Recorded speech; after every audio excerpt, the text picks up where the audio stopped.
आज हम करेंगे कविता हस्तक्षेप। इस कविता को हम बहुत ही इंटरेस्टिंग वे में बहुत ही मजेदार तरीके से समझने वाले हैं। और सिर्फ इतना ही नहीं, इस कविता की लाइन बाय लाइन एक्सप्लेनेशन तो हम करेंगे ही साथ इसी चैप्टर के एक्सरसाइज क्वेश्चन, इसी चैप्टर के इंपॉर्टेंट क्वेश्चन और इसी चैप्टर के एमसीक्यू टाइप क्वेश्चन में इस वीडियो में बात करेंगे। तो आज हमारे साथ अंत तक बने रहेगा। तो आइए शुरू करते हैं। नमस्ते, मेरा नाम आशीष है।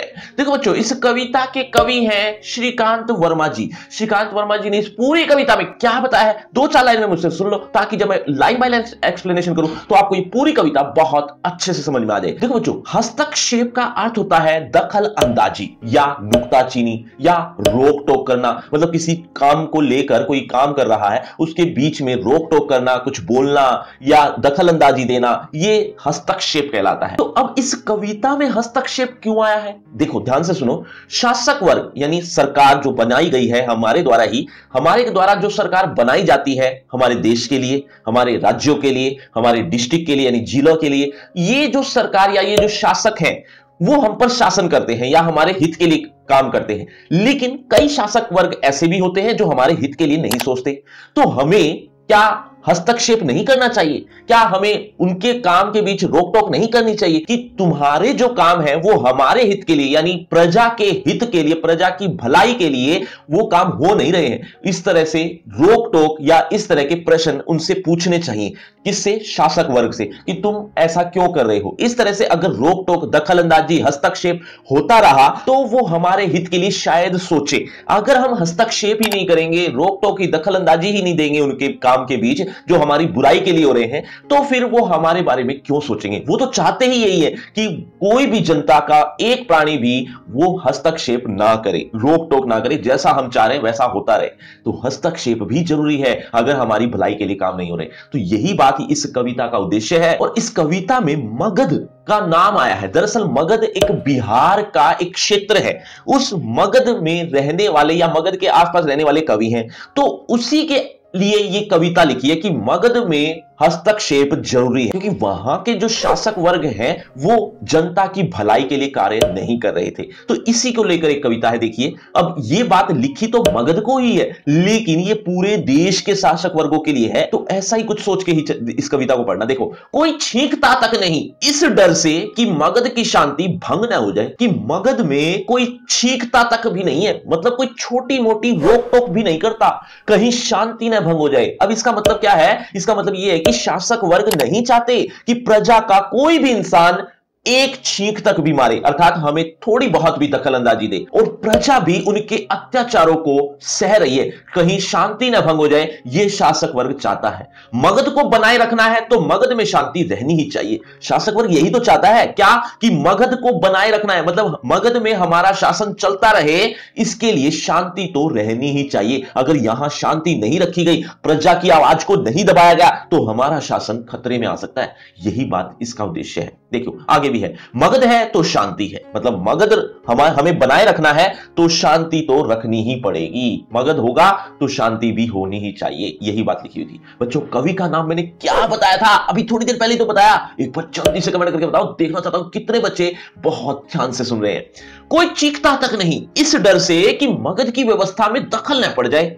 मगध में व्यवस्था रहनी ही चाहिए, मतलब कोई चीखता भी नहीं है, अर्थात वहां पहले तो पैराग्राफ में यह बताया था कोई चीखता तक भी नहीं, अब बताया कि कोई चीखता भी नहीं है। मतलब अगर किसी के ऊपर अत्याचार हो रहा है ना, तो वो उसके खिलाफ कार्रवाई भी नहीं करता, अर्थात शासक वर्ग पर कोई उंगली तक भी नहीं उठाता, कोई भी नहीं चीखता। या किस डर से? इस डर से कि मगध की व्यवस्था में दखल न पड़ जाए। शासक वर्ग ये सुनिश्चित करते हैं कि वो चीखे नहीं, अगर उन पर हम अत्याचार कर रहे हैं तो वो बोले नहीं, वो दखल अंदाजी ना दे, क्योंकि मगध में शासन करना है तो मगध में व्यवस्था रहनी ही चाहिए। अगर व्यवस्था बिगड़ गई तो मगध हमारे हाथ से निकल जाएगा। मगध में न रही तो कहां रहेगी? मगर मतलब अगर ये व्यवस्था मगध में नहीं रही तो फिर कहां रहेगी? फिर हम कहीं के भी नहीं रहेंगे। अर्थात हमें मगध को बनाए रखना है, अर्थात हमें मगध पर शासन करे रखना है, तो हमें यह व्यवस्था तो बनानी ही पड़ेगी।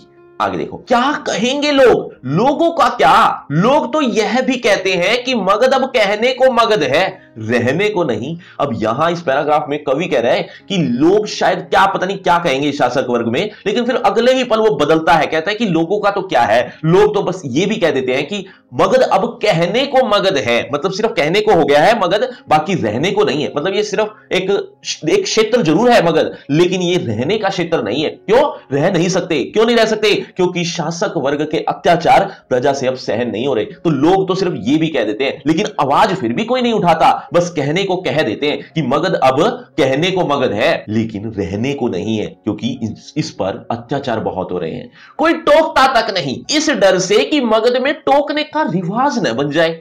मतलब शासक वर्ग ये तय करते हैं, क्या तय करते हैं कि कोई टोक ना दे।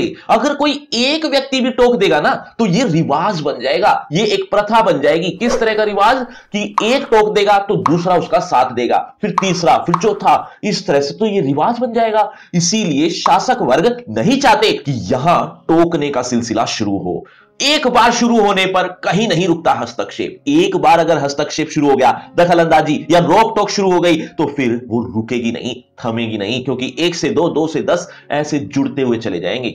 आगे देखो बच्चों, मगध कहां का क्षेत्र है? एक बार जल्दी से कमेंट करके बताओ, देखना चाहता हूं कितने बच्चे बहुत ध्यान से सुन रहे हैं और बिल्कुल सही होते। वैसे तो मगध निवासियों कितना भी कतराओ, तुम बच नहीं सकते हस्तक्षेप से। अब इन 3 पंक्तियों में कवि कहते हैं कि हे मगधवासियों, अब उनको संबोधित कर रहे हैं। क्या कहते हैं कि मगधवासियों ध्यान से सुनो, तुम चाहे कितना भी डरो, कितना भी कतराओ, कितना भी बचो, लेकिन तुम हस्तक्षेप से नहीं बच सकते। क्यों? क्योंकि तुम्हें यहां रहना है। अगर तुम रहना चाहते हो तो इन अत्याचारों के खिलाफ तुम्हें बोलना ही पड़ेगा, और अगर तुम नहीं बोले तो एक मुर्दा बोलेगा। मुर्दे के बारे में कहां से आई बात, वो आगे लिखी हुई है। जब कोई नहीं करता तब नगर के बीच से गुजरता हुआ मुर्दा यह प्रश्न कर हस्तक्षेप करता है, मनुष्य क्यों मरता है? मतलब इन 5 पंक्तियों का मतलब यही था कि अगर तुम नहीं बोलोगे तो एक मुर्दा जो बीच चौराहे से जा रहा है, नगर के बीच से गुजर रहा है, मतलब उसकी अर्थी गुजर रही है, ऐसा मुर्दा एक प्रश्न कर सकता है। वो प्रश्न क्या होगा? वो प्रश्न होगा कि मनुष्य क्यों मरता है। अर्थात ये जो मनुष्य मर रहे हैं ना, ये कहीं ना कहीं अत्याचारों के खिलाफ न बोलने का कारण है। अगर अत्याचारों के खिलाफ बोला होता तो आज मनुष्य की स्थिति ये ना होती।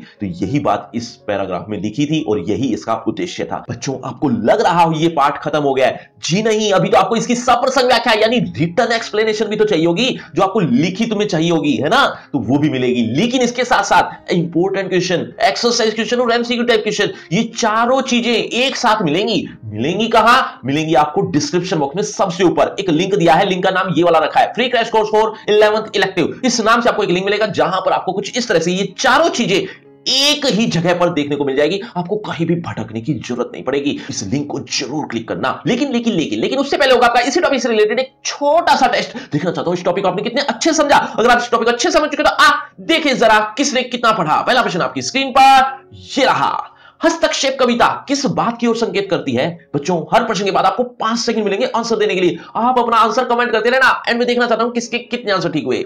हस्तक्षेप कविता किस बात की ओर संकेत करती है? आपके ऑप्शन आपकी स्क्रीन पर। ए, प्रकृति सौंदर्य की, बी, क्रूर शासन व्यवस्था की, सी, आधुनिक बदलाव की, या डी, मगध राज्य की दुर्दशा की। 5 4 3 2 1 0। सही उत्तर ऑप्शन बी। चलिए बच्चों, अगले प्रश्न की तरफ। अगला प्रश्न, हस्तक्षेप का अर्थ क्या है? आपके ऑप्शन, शासन व्यवस्था, बी, दखलंदाजी, हस्ताक्षर, या फिर इनमें से कोई नहीं। 5 4 3 2 1 0। सही उत्तर ऑप्शन बी। चलिए बच्चों, अगले प्रश्न की तरफ। अगला प्रश्न, भय का पर्यायवाची क्या है? आपके ऑप्शन, डर, सुख, दुख, या इनमें से कोई नहीं। 5 4 3 2 1 0। सही उत्तर ऑप्शन ए, डर। चलिए बच्चों, अगले प्रश्न की तरफ। अगला प्रश्न, मगध है तो डैश है। इस पंक्ति को पूरा करना है। आपके ऑप्शन, शांति, सुकून, देश, या इनमें से कोई नहीं। 5 4 3 2 1 0। सही उत्तर है ए, शांति। तो बच्चों, ये है आपका रिपोर्ट कार्ड, ध्यान से देख लीजिए, पढ़ लीजिए। और हाँ, आपके टोटल मार्क्स कितने हैं ये कमेंट करना मत भूलना। और आपकी क्लास से रिलेटेड एक फ्री क्रैश कोर्स आ गया जो कि बिल्कुल फ्री है। लिंक आपको डिस्क्रिप्शन बॉक्स में मिल जाएगा। लेकिन इस फ्री क्रैश कोर्स में आपको एक चीज ध्यान देने योग्य है कि इस फ्री क्रैश कोर्स में आपको आपकी क्लास से related A to Z syllabus एक ही पेज पर देखने को मिल जाएगा। आपको कहीं भी भटकने की जरूरत नहीं पड़ेगी। तो इस लिंक को जरूर क्लिक कर लेना। और अगर आपको मुझसे पर्सनल बातचीत करनी है तो सभी social media link description box में आ जाइए, बातचीत करते हैं।